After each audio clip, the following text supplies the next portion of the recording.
Salam sukses. Assalamualaikum warahmatullahi wabarakatuh. Bertemu kembali dengan saya pada pembelajaran ekonomi mikro. Pada sesi ini akan saya sampaikan mengenai macam-macam pasar. Diketahui bahwa dalam kehidupan sehari-hari kita mengenal adanya pasar dua macam, yaitu pasar persaingan sempurna dan pasar persaingan tidak sempurna. Untuk industri, kita lihat bahwa yang termasuk dalam industri adalah pasar persaingan tidak sempurna. Sementara satu lagi adalah pasar persaingan sempurna.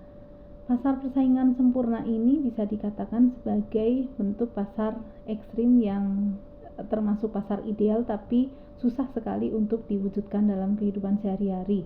Sementara pasar persaingan tidak sempurna itu termasuk ke dalam tipe pasar industri, yaitu pasar monopolistis, pasar oligopoli, dan pasar monopoli.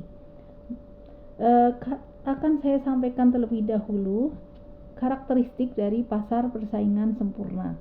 Pasar persaingan sempurna adalah pasar yang bisa dikatakan bentuk pasar yang ideal, di mana di dalam pasar tersebut terdapat banyak perusahaan. Selain itu juga produk atau barang yang dijual itu bersifat homogen atau mirip. Informasi yang diterima oleh konsumen maupun oleh penjual atau produsen itu berbanding, mereka sama-sama memiliki informasi yang sama. Kedudukan perusahaan atau penjual di pasar tersebut adalah sebagai price taker, jadi tidak bisa menentukan harga sendiri, tapi harga ditentukan oleh mekanisme pasar yang berlaku. Selain itu, setiap produsen atau perusahaan bebas keluar masuk dalam pasar tersebut. Artinya setiap orang bisa mengusahakan atau menjual produk yang serupa atau mirip. Untuk kurvanya bisa dilihat di slide tersebut, bahwa untuk kurva persaingan sempurna untuk satu individu penjual atau perusahaan adalah yang seperti pada gambar kanan, yaitu merupakan garis horizontal sejajar dengan jumlah barang. Sementara untuk kumpulan dari perusahaan yang merupakan industri, kurva permintaan dan penawarannya menyerupai kurva permintaan dan penawaran hukum permintaan dan penawaran. Selain karakteristik dari pasar persaingan sempurna, ternyata pasar persaingan sempurna juga memiliki kelebihan atau kekuatan. Di antara lain bisa terlihat di dalam slide berikut, yaitu bentuk pasar yang ideal namun susah sekali wujud, output maksimum, memberikan kemakmuran yang maksimal bagi konsumen karena memang dijual pada harga yang sangat murah, jumlah output juga sangat banyak. Selain itu juga memberikan kenyamanan bagi konsumen karena memang konsumen mendapatkan informasi yang cukup untuk produk maupun harga dari produk tersebut.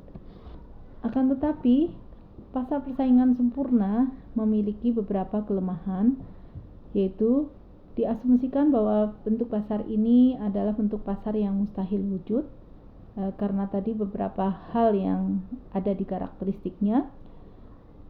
Selain itu juga dalam jangka panjang perusahaan yang masuk dalam pasar persaingan sempurna sulit sekali berkembang karena keuntungan yang diperoleh hanya keuntungan normal. Setelah kita ketahui pasar persaingan sempurna sebagai ekstrim dari bentuk pasar, pasar lainnya adalah pasar-pasar yang memang wujud dalam kehidupan sehari-hari, yaitu pasar persaingan tidak sempurna. Yang pertama adalah pasar monopoli. Ciri-ciri atau karakteristik dari pasar monopoli adalah hanya ada satu penjual, produk yang dijual tidak ada pengganti atau substitusinya, dan hambatan yang sangat besar bagi siapapun yang ingin ikut mengusahakan hal yang sama dalam pasar monopoli ini. Penyebab terjadinya pasar monopoli adalah penguasaan teknologi, penguasaan sumber daya yang digunakan, ada dukungan yang kuat dari pemerintah, dan di sini biaya produksi lebih efisien dibandingkan produsen lain. Oleh karena itu, untuk bentuk pasar monopoli seringkali melakukan diskriminasi harga, karena memang perusahaan yang masuk dalam pasar monopoli itu adalah price maker, jadi penentu harga. Contoh di sini adalah tarif listrik atau PLN. Selanjutnya, syarat untuk bagi perusahaan yang masuk dalam pasar monopoli adalah produk yang memungkinkan dilakukan segmentasi dan dimungkinkan untuk dilakukan pembedaan harga atau diskriminasi harga. Contoh yang sangat banyak digunakan adalah tarif listrik PLN. Bentuk pasar persaingan tidak sempurna lainnya adalah oligopoli. Karakteristiknya adalah dalam pasar tersebut hanya terdapat sedikit penjual, 1, 2, atau beberapa saja, dan rintangan masuk ke dalam industri monopoli oligopoli ini adalah sedikit, tidak seberat pasar monopoli. Keputusan harga diambil oleh salah satu perusahaan leader atau pemimpin. Antar beberapa perusahaan ini juga bisa saling bekerja sama. Oleh karena itu, dikenal adanya oligopoli kerjasama dan oligopoli tidak kerjasama. Untuk oligopoli kerjasama, perusahaan-perusahaan tersebut biasanya bersepakat dalam penentuan harga dan juga dalam jumlah output yang dihasilkan.